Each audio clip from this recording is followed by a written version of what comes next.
Hi all, ഇത് നമ്മൾ second video ആണ്. ഇതിൽ നമ്മൾ stress strain curve of mild സ്റ്റീലാണ് നമ്മൾ നോക്കുന്നത്. ഓക്കെ, സ്ട്രെസ് സ്ട്രെയിൻ കേർവിനെ പറ്റിയാണ് നമ്മളിനി പറയാൻ പോകുന്നത്. സ്ട്രെസ് സ്ട്രെയിൻ കേർവിനെ പറ്റിയാണ് പറയാൻ പോകുന്നത്. സോ നമുക്കത് ഒരു ഗ്രാഫിലൂടെ പ്ലോട്ട് ചെയ്ത് ഓരോരോ പോയിന്റ് എന്താണെന്നുള്ളത് പറഞ്ഞു പോവാം. നമ്മൾ അതിനായിട്ടൊരു മൈൽഡ് സ്റ്റീലാണ് എടുക്കുന്നത്. മൈൽഡ് സ്റ്റീൽ അറിയാലോ, Fe250 വരുന്നതാണ് mild steel, low carbon steel അല്ലേ. ഈ ഒരു സബ്ജക്റ്റിൽ നമ്മൾ ഫുൾ ആദ്യം തിയറി പാർട്ട് ഫുൾ കംപ്ലീറ്റ്ലി എടുക്കും. അത് കഴിഞ്ഞിട്ടായിരിക്കും ഇതിൻ്റെ ഓരോരോ പ്രോബ്ലംസ് നമ്മൾ ചെയ്യുന്നത്. ഓക്കെ, എന്നിട്ടായിരിക്കും നമ്മൾ ഓരോന്നിൻ്റെ പ്രോബ്ലത്തിലേക്ക് കിടക്കുന്നത്. സോ ഈ തിയറി വെരി ഇമ്പോർട്ടൻ്റ് ആണ്. ഇത് മനസ്സിലാക്കിയാലേ നിങ്ങൾക്ക് പ്രോബ്ലം ചെയ്യാൻ പറ്റുള്ളൂ. സോ നമുക്ക് ടോപ്പിക്കിലേക്ക് കയറാം. അതിൻ്റെ എക്സ് ആക്സിസിൽ സ്ട്രെയിൻ, വൈ ആക്സിസിൽ സ്ട്രെസ്, അത് മറക്കരുത്. എക്സിലും വൈയിലും എന്താണ് വരുന്നത് എന്നുള്ളത്. അപ്പം ഞാൻ ആ ഒരു മെറ്റീരിയൽ മൈൽഡ് സ്റ്റീലിന് ഞാൻ അങ്ങനെ ഒരു ലോഡ് കൊടുക്കുന്ന സമയത്ത് ഫസ്റ്റ് എന്താവും, ഇതിങ്ങനെ ഒരു പ്രൊപ്പോർഷണൽ ആയിട്ടായിരിക്കും പോകുന്നത് അല്ലേ. ഇങ്ങനെ പ്രൊപ്പോർഷണൽ എന്ന് വെച്ചാൽ സ്ട്രെസ്സ് കൂടുന്നതിനനുസരിച്ച് സ്ട്രെയിനും കൂടുന്നുള്ള രീതിയിൽ. അപ്പോൾ സ്ട്രെസ്സും സ്ട്രെയിനും അവിടെ എന്ത് റിലേഷനാണ്? Inversely proportional. ഡയറക്റ്റ്ലി ആണോ? അല്ലല്ലോ, ഇൻവേഴ്സ്ലി പ്രൊപ്പോർഷണൽ ആണ് വരുന്നത്. Stress is inversely proportional to strain. ഈ ഒരു റിലേഷൻ പറയുന്നത് ലോയാണ്, ഹൂക്സ് ലോ എന്ന് നമ്മൾ പറയുന്നത്. Hooke's law. ഓക്കെ, അത് വേറൊരു ക്വസ്റ്റ്യൻ നമ്മളോട് എന്താ ചോദിക്കുക വെച്ചാൽ, ഈ ഹൂക്സ് ലോ ഏത് വരെയാണ് വാലിഡ് എന്നുള്ളതാണ് ചോദിക്കുന്നത്. വാലിഡ് അറിയണമെങ്കിൽ എന്താണ്, നമുക്ക് ഇത് ഏത് വരെയാണ് ഉള്ളത് എന്നുള്ളത് നമുക്ക് അറിയണം. ഓക്കെ, അതേപോലെ ഈ പോയിൻ്റ് എന്താണെന്നുള്ളതും അറിയണം. ഈ ഒരു പോയിന്റ് ഞാൻ എ എന്ന് പറഞ്ഞ് ഡിനോട്ട് ചെയ്തു. ഈ എ എന്ന് പറയുന്നത് എന്താ വെച്ചാൽ പ്രൊപ്പോർഷണാലിറ്റി ലിമിറ്റാണ്. Proportionality limit. അപ്പോൾ ഇതിൻ്റെ വാലിഡിറ്റി എവിടം വരെയാണ്? Stress is directly proportional to strain up to proportionality limit. Okay, ഇനി അത് കഴിഞ്ഞിട്ട് എന്ത് ചെയ്യും? ചെറുതായിട്ടൊന്ന് ഇൻക്രീസ് ചെയ്യും. അതിന് നമ്മൾ ബി എന്ന് പറയുന്നു. ബി എന്ന് പറയുന്നത് നമ്മൾ ഇലാസ്റ്റിക് ലിമിറ്റ് എന്ന് പറയുന്നത്. ഓക്കെ, ഇലാസ്റ്റിക് ലിമിറ്റ് എന്താ? ഇലാസ്റ്റിസിറ്റി എന്ന് പറഞ്ഞാൽ, ഇലാസ്റ്റിക് ലിമിറ്റ് എന്ന് പറയുമ്പോൾ ഇലാസ്റ്റിസിറ്റി നമ്മൾ അറിഞ്ഞിരിക്കേണ്ട ഒരു പ്രോപ്പർട്ടിയാണ്. ഇലാസ്റ്റിസിറ്റി എന്ന് പറയുന്നത്, ഞാനൊരു മെറ്റീരിയലിന് ഞാനൊന്ന് ലോഡ് കൊടുത്തു. ലോഡ് കൊടുത്തു കഴിഞ്ഞിട്ട് അതിന് ലോഡ് ഞാൻ റിമൂവ് ചെയ്ത് കഴിഞ്ഞു. ലോഡ് കൊടുക്കുമ്പോൾ ഒന്ന് ഇലോങ്ങേറ്റ് ചെയ്യല്ലോ. അത് റിമൂവ് ചെയ്യുന്ന സമയത്ത് അതിന് പഴയ ഷേപ്പിലേക്ക് തന്നെ റീഗെയിൻ ചെയ്യാൻ, തിരിച്ചു പോകാൻ പറ്റുന്നുണ്ടെങ്കിൽ ആ ഒരു പ്രോപ്പർട്ടിയാണ് എന്ത്? ഇലാസ്റ്റിസിറ്റി. ഫോർ എക്സാമ്പിൾ പറയുകയാണെങ്കിൽ നമ്മൾ റബ്ബർ ബാൻഡ് ഇല്ലേ, റബ്ബർ ബാൻഡ് ജസ്റ്റ് നമ്മൾ വലിച്ച് അവിടെ ഒരു ലോഡ് കൊടുത്തു അല്ലേ. ലോഡ് കൊടുത്തപ്പോൾ എന്തായി? ഒന്ന് ഇലോങ്ങേറ്റ് ആയി. ദെൻ അത് കഴിഞ്ഞിട്ട് ഞാൻ ലോഡ് റിമൂവ് ചെയ്യുന്ന സമയത്ത് അതിൻ്റെ പഴയ ഷേപ്പിലേക്ക് തന്നെ പോകാൻ പറ്റുന്നുണ്ട് അല്ലേ. ആ ഒരു പ്രോപ്പർട്ടിയാണ് ഇലാസ്റ്റിസിറ്റി എന്ന് പറയുന്നത്. അപ്പോൾ ഇത് ബി എന്ന് പറഞ്ഞ പോയിന്റ് ഇലാസ്റ്റിക് ലിമിറ്റാണ്. അതുവരെ എന്ത് കാണിക്കും? ഇലാസ്റ്റിക് ലിമിറ്റ് വരെ എന്ത് കാണിക്കും? ഇലാസ്റ്റിക് പ്രോപ്പർട്ടി കാണിക്കും. അപ്പം ഇലാസ്റ്റിക് പ്രോപ്പർട്ടി, ഇലാസ്റ്റിക് റീജിയനാണ് ഈ ഒരു ബി വരെ ഉള്ളത്. ഓക്കെ, അപ്പോൾ ക്വസ്റ്റ്യനിൽ മേ ബി ഇങ്ങനെ ചോദിക്കാം, ഹുക്സ് ലോയിൽ stress is directly proportional to strain up to ഏത് ലിമിറ്റാണെന്ന് ചോദിക്കാം. അപ്പോൾ പ്രൊപ്പോർഷണാലിറ്റി ലിമിറ്റാണെന്ന് ഞാൻ പറഞ്ഞു. ചിലപ്പം ഈ ക്വസ്റ്റ്യനിൽ ഓപ്ഷനിൽ പ്രൊപ്പോർഷണാലിറ്റി ലിമിറ്റ് തന്നില്ല. അപ്പോൾ നമ്മൾ ഏതെടുക്കണം? ഇലാസ്റ്റിക് ലിമിറ്റ് എടുക്കണം. ഓക്കെ, മനസ്സിലായില്ല എന്താണെന്നുള്ളത്? ഇനി അപ്പോൾ ഈ ഒരു ലിമിറ്റ് കഴിഞ്ഞു. ഇനി വരുന്ന ലിമിറ്റ് എന്ന് പറയുന്നത് നമുക്ക് പ്ലാസ്റ്റിക് റീജിയനാണ് അല്ലേ. അതായിരിക്കുമല്ലേ വരിക? ഒന്ന് ആലോചിച്ചാൽ പോരെ അല്ലേ. ഇവിടെ നിന്ന് അങ്ങോട്ട് വരുന്നത് ഫുള്ളും പ്ലാസ്റ്റിക് റീജിയനാണ്.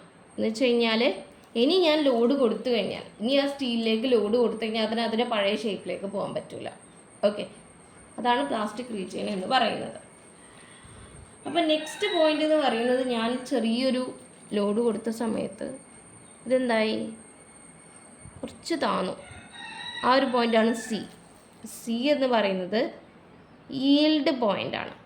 അവിടെ ഞാൻ സ്ട്രെയിൻ ഒന്ന് കുറച്ച് കൂട്ടിയപ്പം സ്ട്രെസ്സിന് ചേഞ്ച് അത്ര ഉണ്ടായിരുന്നു. ശരിക്കും നോക്കുകയാണെങ്കിൽ സ്ട്രെസ് കുറയാണ്, പക്ഷേ സ്ട്രെസ് ഇല്ല എന്ന് വേണം തന്നെ പറയാൻ. നമ്മൾ ചെറിയൊരിതാണ് വരുന്നത്. നമ്മൾ കറക്റ്റായിട്ട് ഇത് നമ്മൾ ഗ്രാഫ് വരയ്ക്കുന്ന സമയത്ത് നമുക്ക് പ്ലോട്ട് ചെയ്യുമ്പോൾ മനസ്സിലാവും.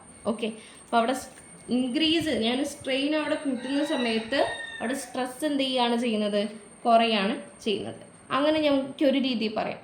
അല്ലെങ്കിൽ എനിക്ക് പറയാം, ഈ ഒരു പോയിന്റ് കഴിഞ്ഞ് കഴിഞ്ഞെന്ന് വെച്ചാൽ ഈൽഡ് പോയിന്റ് കഴിഞ്ഞ് കഴിഞ്ഞിട്ട് ഞാൻ ഒരു ലോഡ് അപ്ലൈ ചെയ്യുകയാണെങ്കിൽ അതിനി നല്ലൊരു സ്ട്രെയിനിലേക്ക് അല്ലെങ്കിൽ ഒരു മാക്സിമം സ്ട്രെസ്സിലേക്ക് ആയിരിക്കും ഇനി പോകാൻ പോകുന്നതെന്നും എനിക്ക് പറയാം.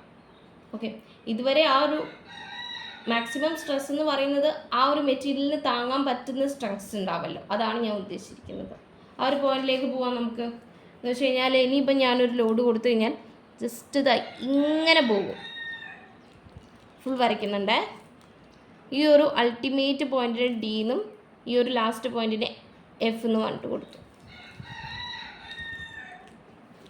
അപ്പം ഡി എന്ന് പറയുന്നത് അൾട്ടിമേറ്റ്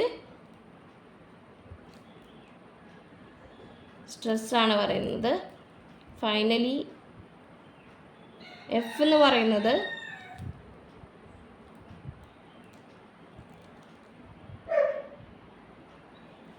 ഫ്രാക്ചർ പോയിന്റ് ആണ്. അൾട്ടിമേറ്റ് പോയിന്റ് എന്ന് പറഞ്ഞിട്ട് കൊടുക്കാം നമുക്ക്. ഇതാണ് നമുക്ക് വരുന്നത്. എന്താണെന്ന് വെച്ചാൽ ഇപ്പോൾ ഈൽഡ് പോയിന്റ് മനസ്സിലായില്ലേ? ഈൽഡ് പോയിന്റ് ജസ്റ്റ് നമ്മളൊരു ലോഡ് കൊടുത്തപ്പോൾ ചെറുതായിട്ട് സ്ട്രെസ് ഒന്ന് കുറഞ്ഞു. ഓക്കെ, അത് കഴിഞ്ഞിട്ട് പിന്നെന്താണ്, പിന്നെ ഞാൻ സ്ട്രെയിൻ ചെയ്യുന്ന സമയത്ത് ലോഡ് കൊടുക്കുന്ന സമയത്ത് എന്ത് സംഭവിച്ചു, ഈ പെട്ടെന്ന് തന്നെ സ്ട്രെസ് ഒറ്റയടിക്കൊന്ന് കൂടി അല്ലേ, എന്നുവെച്ചാൽ അൾട്ടിമേറ്റ് പോയിന്റിൽ എത്തിക്കഴിഞ്ഞു. അൾട്ടിമേറ്റ് പോയിന്റ് എന്ന് പറയുന്നത് ആ ഒരു മെറ്റീരിയലിന് വെച്ചാൽ ഇപ്പോൾ മൈൽഡ് സ്റ്റീലല്ലേ നമ്മൾ ചെയ്യുന്നത്, ആ ഒരു മൈൽഡ് സ്റ്റീലിൻ്റെ വിത്ത്സ്റ്റാൻഡ് ചെയ്യാൻ പറ്റുന്ന മാക്സിമം സ്ട്രെസ്സിൽ എത്തിയിട്ടാണ് ഇത് നിൽക്കുന്നത്. ഇനി അങ്ങോട്ട് ലോഡ് കൊടുത്ത് അത് പൊട്ടുന്നുള്ള രീതിയിൽ എന്ന് വെച്ചാൽ മാക്സിമം ഇതിന് ഇത്ര ഡി എന്ന് പറഞ്ഞിട്ടുള്ള ഒരു പോയിന്റ് വരെ അതിന് എന്ത് ചെയ്യാൻ പറ്റുള്ളൂ, ആ ഒരു ലോഡ് താങ്ങാൻ പറ്റുള്ളൂ. ഇനി ലോഡ് വന്നു കഴിഞ്ഞാൽ അത് പൊട്ടുന്നുള്ള രീതിയിലാണ് നിൽക്കുന്നത്. ഓക്കെ, അതാണ് ഈ ഒരു അൾട്ടിമേറ്റ് പോയിന്റ് എന്ന് പറയുന്നത്. ഓക്കെ, ഇനി അടുത്തത് വരുന്നത് എഫ് ആണ് അല്ലേ. അപ്പം ഈ അൾട്ടിമേറ്റ് ലോഡ് നമുക്ക് ഇത്രയും സ്ട്രെസ് ഇതിന് താങ്ങിക്കഴിഞ്ഞു. ഇനി ലോഡ് കൊടുത്തപ്പോൾ എന്തായി, അതിനെന്താ സ്ട്രെസ് കുറയാൻ തുടങ്ങി എന്ന് വെച്ചാൽ ഇതിലേക്ക് പോകാൻ തുടങ്ങി, ഫെയിലിയർ ആവാൻ തുടങ്ങി അല്ലേ. ലോഡ് കുറേ കൊടുത്തു കഴിഞ്ഞാൽ എന്താവും, ആ ഒരു സ്റ്റീൽ പൊട്ടും. ലാസ്റ്റിലേക്ക് എന്താവും, അത് ഫ്രാക്ചർ ആവും, ബ്രേക്ക് ആവും അല്ലേ. അതാണ് ഈ വരച്ചിരിക്കുന്നത്. ആദ്യം കുറച്ച് ലോഡ് കൊടുത്തപ്പോൾ ഇൻവേഴ്സ്ലി എന്ന് വെച്ചാൽ സ്ട്രെസ്സും സ്ട്രെയിനും ഇൻവേഴ്സ്ലി പ്രൊപ്പോർഷണൽ ആയിരുന്നു അല്ലേ. പിന്നെ അത് കഴിഞ്ഞിട്ട് ഇലാസ്റ്റിക് റീജിയനിലെത്തി. ഇലാസ്റ്റിക് റീജിയനിലെത്തുക പറഞ്ഞു കഴിഞ്ഞാൽ ആ ഒരു ലോഡ് കൊടുത്തു കഴിഞ്ഞാലും ഇനി ആ ലോഡ് റിമൂവ് ചെയ്താലും അതിന് പഴയ ഷേപ്പിലേക്ക് പോകാൻ പറ്റുന്ന ഒരു സ്റ്റേജ് എത്തി. പക്ഷെ വീണ്ടും നമ്മൾ ലോഡ് കൊടുത്തപ്പോൾ എന്ത് ചെയ്തു, ഈൽഡ് പോയിന്റ് എത്തി. പിന്നെ നമുക്ക് മാക്സിമം അതിനെ വിത്ത്സ്റ്റാൻഡ് ചെയ്യാൻ പറ്റുന്ന സ്ട്രെസ് പോയിന്റിലേക്ക് എത്തി. പിന്നെ അതെന്തായി സംഭവിച്ചു, അതിൻ്റെ വീണ്ടും ലോഡ് കൊടുത്തപ്പോൾ അത് ഫ്രാക്ചറായി അല്ലേ, പൊട്ടിപ്പോയി. അത് ആ ഒരു മൈൽഡ് സ്റ്റീൽ എന്ന് പറയുന്നത് അതാണ് ഫ്രാക്ചർ പോയിന്റ് എന്ന് പറയുന്നത്. സോ ഇത്രയുള്ളത് നമുക്ക് എന്ത് സ്ട്രെസ് സ്ട്രെയിൻ കേർവിൽ വരുന്നത്. ഓക്കെ, അപ്പോൾ ഈ സ്ട്രെസ് സ്ട്രെയിൻ കേർവിൽ പിന്നെ പറയാനുള്ളത്, ഇതിപ്പോൾ നമ്മൾ മൈൽഡ് സ്റ്റീലാണല്ലേ എടുത്തത്.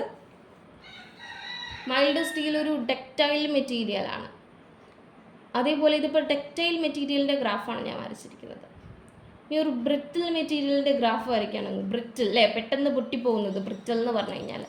അപ്പോൾ ബ്രിറ്റിൽ മെറ്റീരിയലിൻ്റെ ഞാൻ സ്ട്രെസ് സ്ട്രെയിൻ ഗ്രാഫ് വരയ്ക്കുകയാണെങ്കിൽ ഇതിന് എന്തുണ്ടാവില്ല എന്ന് വെച്ച് കഴിഞ്ഞാൽ, ഇത് നമ്മൾ ഡി എന്ന് പറഞ്ഞ പോയിൻ്റ് ആയിരിക്കും, ഇത് നമ്മൾ എഫ് എന്ന് പറഞ്ഞിട്ടുള്ള പോയിൻ്റ് ആയിരിക്കും. ഇത് എന്ന് പറയുന്ന ഒരു എന്താ പറയുക സ്ട്രെസ് സ്ട്രെയിൻ റിലേഷൻ ഇതാവുന്നത്. ഇവിടെ ഒരു ഈൽഡ് പോയിൻ്റ് ഇല്ല നോക്കുകയാണെങ്കിൽ. ഓക്കെ, ഈൽഡ് പോയിൻ്റ് ഇല്ല. അപ്പോൾ ഈൽഡ് പോയിൻ്റ് എനിക്ക് കിട്ടാൻ വേണ്ടി, ഇതിപ്പോൾ ഞാൻ പറയുന്നത് ഏത് മെറ്റീരിയലാണ്, ബ്രിറ്റിൽ മെറ്റീരിയലാണ് പറയുന്നത്. അപ്പോൾ അതിൽ ഈൽഡ് പോയിൻ്റ് ഇല്ലാത്തത് കൊണ്ട് അത് കിട്ടാൻ വേണ്ടിയിട്ട് ഞാൻ എന്ത് ചെയ്തു, 0.2% ഓഫ് ദി പ്രൂഫ് സ്ട്രെസ് എടുത്തു. അത് ഞാൻ ഓഫ്സെറ്റ് ചെയ്തു. ഇവിടെ എന്ത് ചെയ്തു, 0.2% ഓഫ് ദി സ്ട്രെയിൻ ഞാൻ കണ്ടുപിടിച്ചു. അപ്പോൾ എനിക്ക് ഇവിടെ ഒരു പോയിൻ്റ് കിട്ടി. ഞാൻ ഈ ഒരു പോയിൻ്റ്, ഈ ഒരു ലൈനിന് ഞാൻ എന്ത് ചെയ്തു, ഈ ലൈനിന് പാരലായിട്ടൊരു ലൈൻ ഇങ്ങനെ വരച്ചു. എന്നിട്ട് ഞാൻ ഈ ലൈൻ ഞാൻ എന്ത് ചെയ്തു, ഇതിന് ചെറിയൊരു മിസ്റ്റേക്ക് വന്നു, ഇവിടെയെല്ലാം ടച്ച് ആവുക. ഒരു മിനിറ്റ്, ഞാൻ ഇങ്ങനെ ഒരു ലൈന്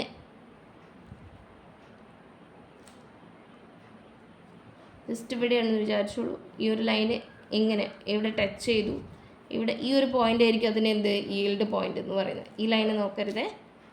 എന്നിട്ട് ഈ ഈൽഡ് പോയിന്റിന് കറസ്പോണ്ടിങ് ആയിട്ട് ഞാൻ വരയ്ക്കുന്നതാണ് ഈൽഡ് അല്ല പ്രൂഫ് സ്ട്രെസ് എന്ന് പറയുന്നത്. ആ സ്ട്രെസ്സിനെ പറയുന്നതാണ് പ്രൂഫ് സ്ട്രെസ്. അപ്പം എങ്ങനെ ഈൽഡ് പോയിന്റ് ഞാൻ എങ്ങനെയാണ് അതിൽ കണ്ടുപിടിച്ചത്? 0.2% ഓഫ് ദ സ്ട്രെയിൻ കണ്ടുപിടിച്ചു. എന്നിട്ട് ഓഫ്സെറ്റ് ഞാൻ ഇത് പാരലലായിട്ട്, ഇത് പാരലലായിട്ടാട്ടോ വരയ്ക്കുന്നത്, ഇതിന് പാരലലായിട്ടാണ് വരയ്ക്കുന്നത്. ഓക്കെ, വരച്ച് കഴിഞ്ഞിട്ട് ഞാൻ ആ ഒരു പോയിന്റ് എവിടെ തട്ടി, എൻ്റെ കേർവിൽ തട്ടി, ആ തട്ടിയ പോയിന്റ്, ടച്ച് ചെയ്ത പോയിന്റിനെയാണ് നമ്മൾ ഈൽഡ് പോയിന്റ് എന്ന് പറയുന്നത്. ആ ഈൽഡ് പോയിന്റ് കറസ്പോണ്ടിങ് ആയിട്ട് ഞാൻ സ്ട്രെസ്സിലേക്ക് ഒരു ലൈൻ വരച്ചപ്പം അതാണ് പ്രൂഫ് സ്ട്രെസ് എന്ന് പറയുന്നത്. ഇതിപ്പോൾ ടെക്സ്റ്റൈൽ മെറ്റീരിയലിൻ്റെ കേസാണ് പറഞ്ഞിട്ടുള്ളത്. ഓക്കെ, അപ്പോൾ ഇത്രയേ ഉള്ളൂ നമുക്ക് സ്ട്രെസ് സ്ട്രെയിൻ കേർവിൽ വരുന്നത്.